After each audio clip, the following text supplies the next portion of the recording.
안녕하세요. 스윗샌디입니다. 오늘 소개해드릴 책은 내가 날 사랑할 수 있을까? 나 자신을 찾기 위한 자기 사랑 가이드북이라는 책입니다. 그럼 시작해볼게요. 당신이 스스로 이해하고 사랑하기 어려운 진짜 이유. 자기 사랑이란 무엇일까? 스스로 존중하는 마음, 있는 그대로의 자신을 받아들이는 것, 말 그대로 자신의 존재 자체를 어떠한 이유도 붙이지 않고 받아들이고 소중히 여기는 마음이다. 그러면 왜 그렇게 되지 않았던 걸까? 왜 그토록 어려웠을까? 분명 이유가 있을 것이다. 먼저 자신을 사랑하고 있지 않다는 것에 집중하기보다는 그럴 수밖에 없는 자신을 이해해야 한다. 우선 자기 사랑이 부족하고 자존감이 낮다며 스스로 질책하지 말아야 한다. 그 전에 왜 자존감이 낮은지, 왜 날 제대로 사랑할 수가 없었는지 그 원인을 파악해야 한다. 그리고 원인을 파악했으면 노력은 거기서부터 시작해야 한다. 대부분 양육자의 성향과 양육 방식, 즉 성장 환경이 상당히 큰 영향을 미친다. 그리고 원하든 원치 않든 살면서 겪은 모든 경험의 영향도 받는다. 환경의 영향은 막대하지만 개인의 노력으로 충분히 바꿀 수 있다. 그러니 출발을 여기서부터 해보자. 우선 그동안 자라온 환경을 떠올려 본다. 자신에 대한 정확한 이해를 위해서 내가 자존감이 높을 수 있었던 환경이었는지, 자존감이 낮을 수밖에 없었던 환경이었는지 회상해보자. 우리는 모두 조건부 사랑을 받아왔다. 당신은 아무런 조건 없이 당신의 존재 자체를 존중받고 사랑받은 기억이 있는가? 잘났다, 못났다, 착하다, 나쁘다, 잘한다, 못한다의 구분 없이 그냥 존재만으로 있는 그대로 말이다. 보호자인 부모의 양육은 아이에게는 생존의 문제이다. 아이였을 당시에 부모는 당신의 세상이었다. 당신의 세상에서 부모의 말, 그들의 가치관, 당신을 대하는 태도는 당신이 자신을 대하는 태도와 세상을 대하는 태도의 기준이 되었을 것이다. 어떤 식으로 영향을 받아 어떻게 변화했던지 상관없이. 몇 가지 예를 들어보겠다. 다른 집 자식과의 비교든 형제끼리의 비교든 이런 비교가 당신에겐 독이 되었을 것이다. 저 집 자식은 이런데 넌 왜 이러니? 언니는 이런데 넌 왜 이러니? 난 어릴 때 안 그랬는데 넌 누굴 닮아서 그러니? 이런 비교의 말은 부모님은 있는 그대로의 나를 인정해주지 않는다는 생각에서 멈추는 게 아니라 그 화살을 자기 자신에게 돌리게 만들기도 한다. 내가 공부를 못해서, 내가 못나서, 내가 부족한 자식이라서 가장 사랑하는 부모님으로부터 이런 말을 듣는다고 말이다. 자신에게 화살을 돌리지 않고 왜 비교하고 그러지?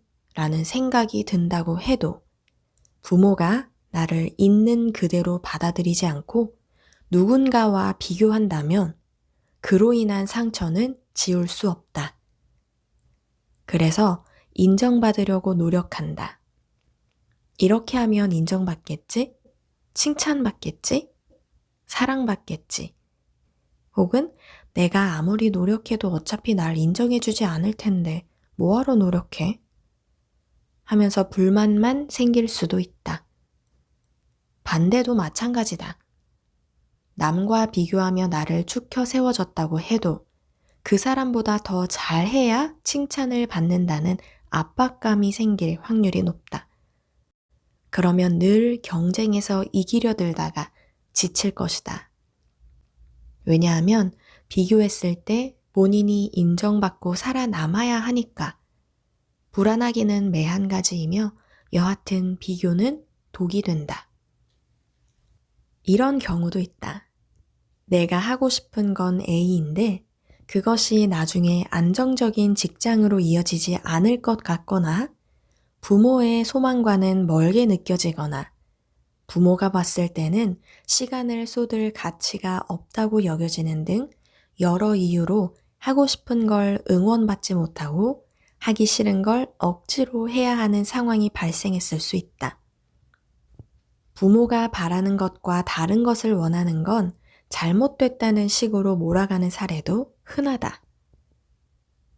사람마다 타고난 것도 다르고 취향과 관심사가 다른데 아이의 말에 귀 기울여 주지 않고 오직 부모의 입장에서 가치가 있다고 생각하는 것은 아주 사소한 것이라도 강요한다. 이끌어주고 권유하는 것과 억압하고 강요하는 것은 엄연히 다르다. 나는 억압과 강요를 말하고 있다. 여기에 존중이란 없다. 그럼 당신은 자연스럽게 당신이 하고 싶은 것은 언제든지 외면당할 수 있다는 생각에 욕구를 누르게 되고 하고 싶은 것을 원할 자격이 없다고 생각하고 하고 싶지 않은 것도 해야 한다는 사고 패턴에 익숙해질 수 있다.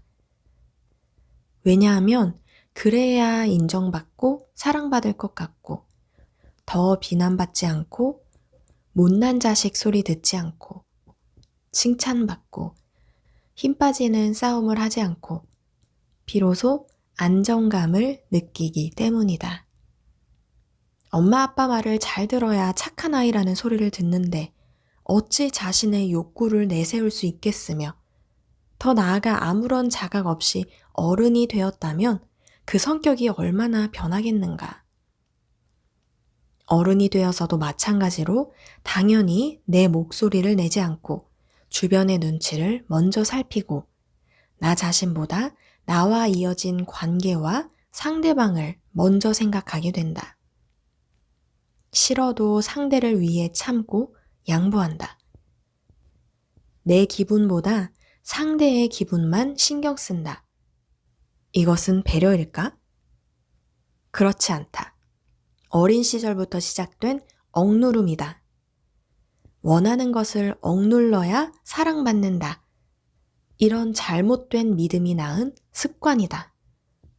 또한 말끝마다 돈이 없다고 하거나 비난을 일삼거나 명령조로 얘기하거나 의사를 묻지 않고 어른들이 시키는 대로 하라고 윽박지르거나 아이에게 지나친 기대감을 주는 말을 하거나 넌 이래야 하니 이러면 안 된다고 미리 규정 짓거나 잦은 언어 폭력, 아이 앞에서 보이는 부부 갈등, 성별에 대한 고정관념, 부모가 가진 정서의 불안정 등등 이 모든 부모의 양육 태도와 환경은 아이의 가치관에 평생 막대한 영향을 미친다.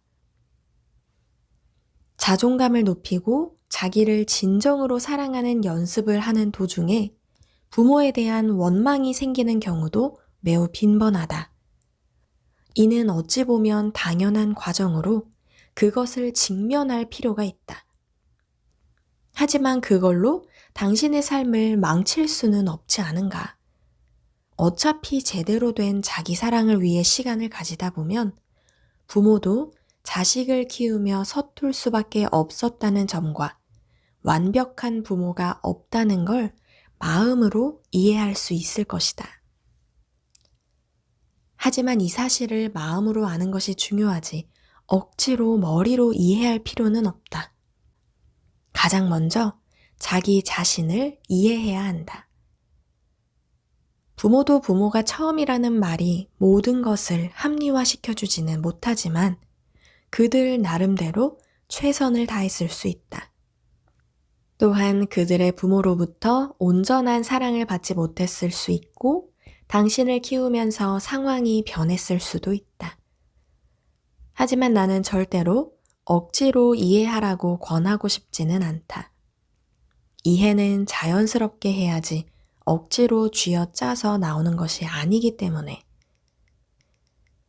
수강생 중에 내 나이가 이런데 이제 와서 부모를 원망할 수도 없고 너무 힘들다고 말하는 분들이 있다. 그럴 때 나는 일단 올라오는 감정을 누르지 말고 인정하라고 말한다.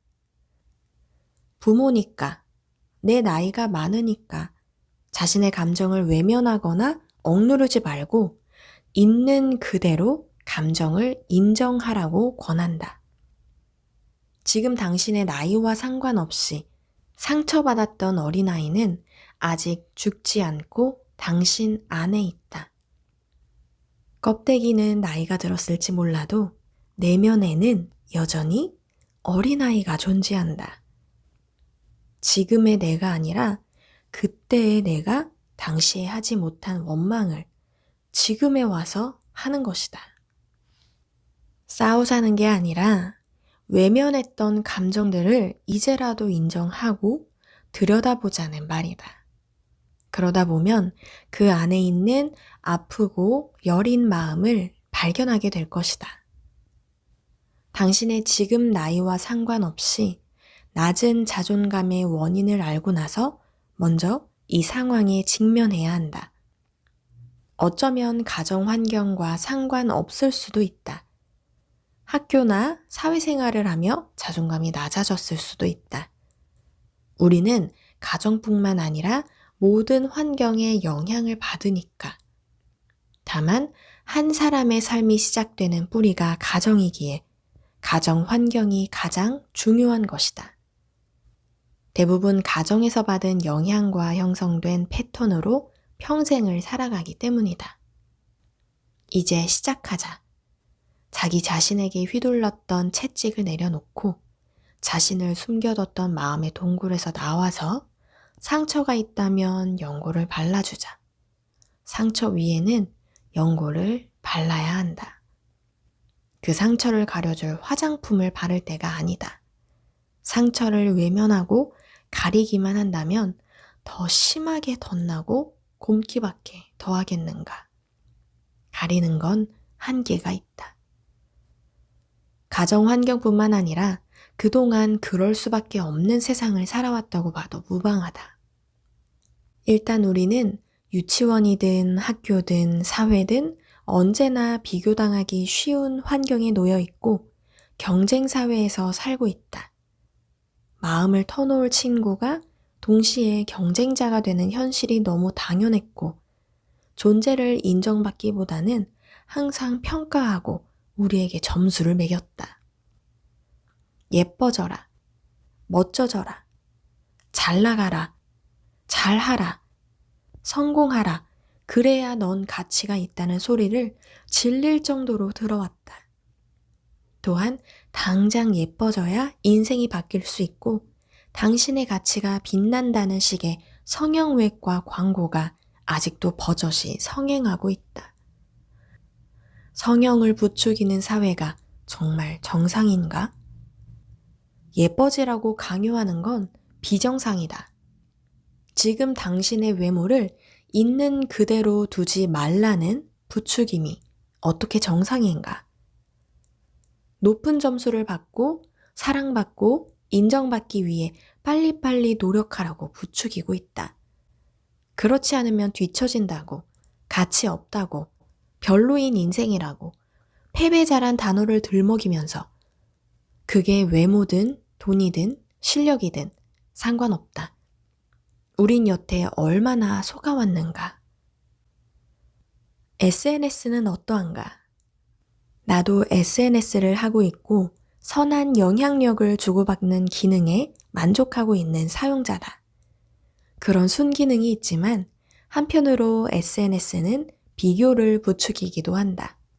마치 행복 경쟁처럼 느껴져서 피곤할 때도 종종 있다. 나 여기 가봤고, 나 이런 거 먹었고, 나 이런 선물을 받았고, 이번에는 이걸 샀고, 이걸 이뤘고, 돈은 이 정도 있고 지금은 이 정도 삶을 즐기고 있으니 나 정말 행복해. 그렇지? 나 되게 행복해 보이지? 나 되게 부유해 보이지? 이렇게 외치는 것 같다. 그리고 다른 사람의 꾸며진 일상이 담긴 게시물을 보면 자신의 삶과 비교하며 우울해지기 십상이다. 기분이 다운될수록 타인과 자신을 비교하길 멈추기가 정말 힘들다. 그래서 난 그럴 때는 차라리 한동안 SNS를 잠시 멈출 것을 추천한다. 스마트폰은 가끔 사람을 바보로 만든다.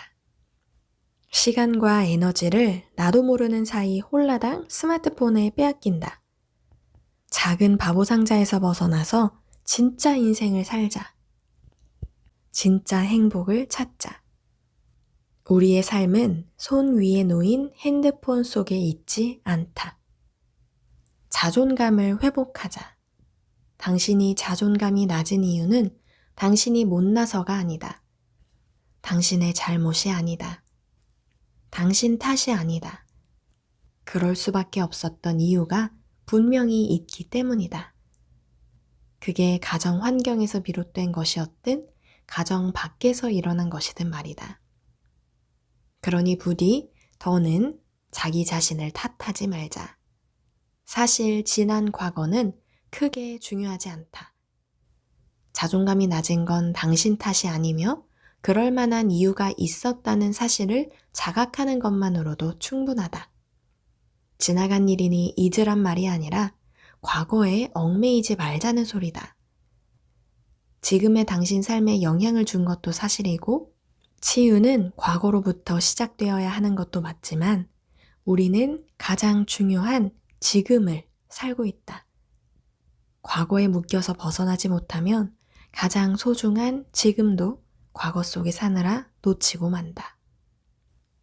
우리에게 필요한 사람은 어떻게 하면 좋은 평가를 받고 인정을 받고 성공을 해서 멋진 인생을 살 수 있는지 알려주는 사람이 아니라 그렇게 살지 않아도 괜찮다고 말해줄 목소리다. 이겨야 하는 싸움에 반드시 지는 사람이 존재할 수밖에 없는 경쟁을 부추기는 건 미친 짓이라고 말해줄 목소리다. 그렇다면 어떻게 하면 괜찮아질까? 어떻게 하면 나 자신을 있는 그대로 사랑할 수 있을까? 불안해해도 괜찮아. 감정은 그냥 감정일 뿐이다. 부정적인 감정이라는 딱지를 붙이고 인정하지 않고 저항하려는 마음이 고통을 키우는 것이다. 항상 느끼고 싶은 감정만 찾아오지는 않는다. 그러니 두렵고 싫고 무섭고 외면하고 싶은 마음이 들 때는 이 감정을 느끼고 지나가게 하자. 물론 감정을 있는 그대로 느낀다는 것은 감정을 평생 외면하고 살아온 사람에게는 생소하고 어려울 수 있다. 이것은 감정이 나에게 찾아왔을 때 곧바로 다른 행위를 하며 회피하지 않고 있는 그대로 내 신체 변화와 내 머릿속과 마음속의 잡음을 가만히 지켜보는 것이다. 이때 심장이 두근거리고 식은땀이 나고 열이 나고 뜨거운 숨이 느껴지고 몸이 떨릴 수 있다. 또한 순간적으로 온갖 잡생각이 들 수 있는데 그걸 그냥 느끼는 것이다. 몸을 통해 감정을 느낄 수 있기 때문이다. 감정을 느끼면 나가는 과정에서 신체 반응은 자연스러운 현상이다. 그 감정을 피하지 않고 똑바로 직면하고 지켜보면 지나가게 된다. 불안을 느낄 때 나는 엄살 좀 떨지 말라며 자신에게 가혹하게 굴었다. 왜 이렇게 겁이 많은지 나 자신이 마음에 들지 않았고 느끼고 싶은 감정이 아니기에 철저히 비난하고 무시하고 억눌렀다. 전혀 불안해 보이지 않고 안정적이며 당당해 보이는 사람들을 보며 신기해했다. 그렇게 내가 느끼는 불안과 타인의 불안을 비교했다. 불안해지면 온통 이 불안을 없애는 것에만 초점을 맞추려고 했다. 하지만 단 한 번도 괜찮아지지 않았고 불안도 사라지지 않았다. 불안이 사라진 듯 보여도 곧바로 다시 크게 찾아왔다. 불안과 맞서 싸우면 늘 내가 졌다. 애초에 이길 수 없는 싸움이었다. 내가 느끼는 감정에 이긴다고 한들 또 다른 자신은 지는 것이니 애초에 싸움 자체가 성립이 안 되었다. 그걸 몰랐던 나는 언제나 불안과 맞서 싸우려고 했다.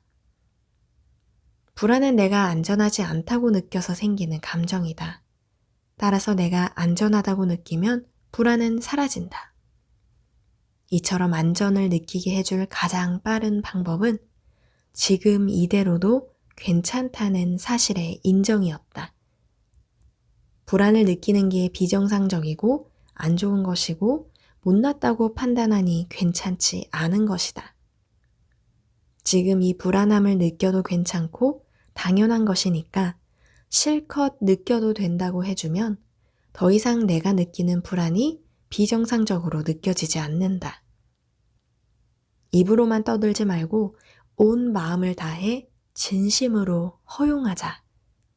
어떤 감정 때문에 힘들다면 그 감정이 올라오는 건 그만한 이유가 있고 당연하고 자연스러운 현상이니 실컷 느껴도 된다고 말해주자. 느끼고 싶지 않은 감정은 원래 습관적으로 외면하고 억누르고 싫어하게 되는데 그 즉시 그걸 알아차리고 받아들이고 느껴보자. 감정은 그냥 감정일 뿐인데 내가 좋은 감정과 싫은 감정으로 분리해서 좋은 감정은 오랫동안 느끼려 하고 싫은 감정은 회피하고 억누르는 것이다. 모든 감정은 인정하고 느끼면 지나간다. 몇 년 전 왼쪽 발목이 불편한 상태로 여행을 가서 오른쪽 발목까지 다치니 짜증이 나고 우울했던 적이 있다. 여행은 즐거워야 하는데 발목이 아파서 여간 불편한 게 아니었다. 나는 운이 없고 이번 여행은 망쳤다는 생각에 휩싸여 있는데 한국에 있던 친한 동생이 나에게 말했다. 언니, 아파도 돼. 아프면 안 된다고 생각하니까 더 괴로운 거야. 다쳐도 돼. 그럴 수도 있는 거지. 그리고 우울해도 돼. 여행 갔다고 우울하면 안 된다는 법이 어딨어? 그냥 어떤 상태든 감정이든 괜찮아. 여행에서 다쳐서 큰일이라는 걱정보다 이 말이 더 위로가 되고 마음이 홀가분하고 편해졌다. 온 마음을 다해 그래서는 안 된다고 생각한 것들에서 해방된 기분이었다. 내게 일어난 일을 그냥 받아들이고 여행 자체를 즐긴 것이다. 이 경험은 기존의 틀을 깨는 일이었다. 아픈 건 당연히 나쁘고 운이 없으며 여행을 가면 무조건 즐거워야 하는데 다치고 아프고 기분이 상하면 여행을 다 망친 것이라는 생각이 뒤집히는 순간이었다. 그때부터 왜 재수없게 다쳐서 여행 와서까지 불편하고 우울해하냐는 불평이 조금씩 사라졌다. 아파도 되고 우울해도 된다고 인정해주고 실컷 울고 나서 발목을 보니 왠지 짠했다. 날 불편하게 하는 발목이 짜증스럽고 싫었는데 나중에는 미안하고 고마웠다. 내가 조심하지 않아서 괜히 발목이 고생 중이고 여행이라 움직이지 않을 수 없으니까. 여행에서 만난 친구들은 발목을 다친 나에게 신경을 많이 써줬다. 오히려 발목 덕분에 재미있는 추억도 생겼다. 타지에서 처음 알게 된 친구들이 번갈아 가며 붕대를 감아줬다. 엉성하고 낯설지만 그 다정함이 좋았다. 여행 가서 발목을 다쳤다는 사실이 불편한 일은 맞지만 언제나 일어날 수 있는 일이기에 내가 그것을 불행이라고만 여기지 않으면 불행이 아니라는 사실을 인정하자 정말 마음이 편해졌고 이때의 경험은 지금까지도 큰 영향을 주고 있다. 내가 느끼면 안 되는 감정 같은 건 없다. 이제는 이래야 저래야 한다는 기준을 세우지 않고 그래도 된다고 허용해준다. 그러면 어쩐지 마음이 점점 편해진다. 이건 아무렇게나 살겠다는 뜻이 아니다. 이런 감정을 느끼면 안 돼. 이런 일이 일어나서는 안 돼. 라는 생각을 조금씩 깨보자. 그래도 된다고 스스로 허용하고 받아들이며 사고를 전환하고 자신을 대하는 태도가 바뀌기 시작할 때 난 비로소 진정한 자유를 얻었다. 불안을 알아차리고 느껴도 된다고 인정해줄 목소리가 필요하다. 그러면서 조금씩 그 불안의 실체를 찾아보고 해결하자. 사실은 일어나서는 안 되는 감정이 일어났다고 판단하고 불편하면 안 되는데 불편함을 느끼고 있다고 판단하니까 불안함을 포함한 부정적인 감정을 억누르고 회피하려는 것이다. 하지만 당연히 그럴 수 있고 왜 그걸 느끼는지, 실체가 있는지도 잘 살펴보자. 그 목소리를 자기 자신에게 들려줄 때 가장 효과가 강력하다. 또한 그렇게 말해줄 존재들을 많이 만나자. 인간은 환경의 영향을 받을 수밖에 없다. 그렇게 말해줄 존재가 반드시 가족이나 가까운 지인이 아니어도 된다. 책에서 만나는 스승이나 취향이 비슷한 커뮤니티나 콘텐츠나 모임도 가능하다. 어떤 목소리를 잠재울 것인가?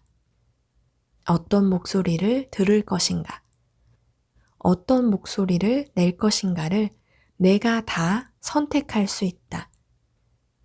나에게 무조건 허용의 목소리를 들려줄 때 나는 다른 사람에게 그 목소리를 들려줄 수 있는 사람이 될 수 있다.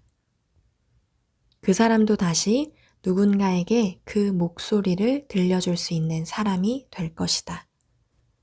시너지는 이렇게 발생한다. 내 주변까지 자연스럽게 변하게 할 수 있다. 그 일이 내 인생에서 일어나도 되는 것일까? 절대 일어나서는 안 되는 것일까? 그건 누가 아는가? 일어난 일에 대해서는 나의 해석만 가능할 뿐이다. 받아들이지 않는 마음, 두려움, 불안함, 내 통제에 따라 모든 일이 내 마음대로 되어야 한다는 고집이야말로 나를 계속 지치게 할 뿐이다. 감정을 있는 그대로 인정하고 느껴주면 지나간다. 내가 습관적으로 부정적인 상황이라고 판단하면 부정적인 감정이 올라오는 경우가 대부분이니 이를 알아차리고 바꾸면 부정적인 감정에 휩쓸리지 않을 수 있다. 오늘 영상은 여기서 마치도록 하겠습니다. 끝까지 잘 들어주신 분들께 너무 감사드리고요. 영상이 유익했다면 좋아요 한 번만 눌러주시면 감사하겠습니다.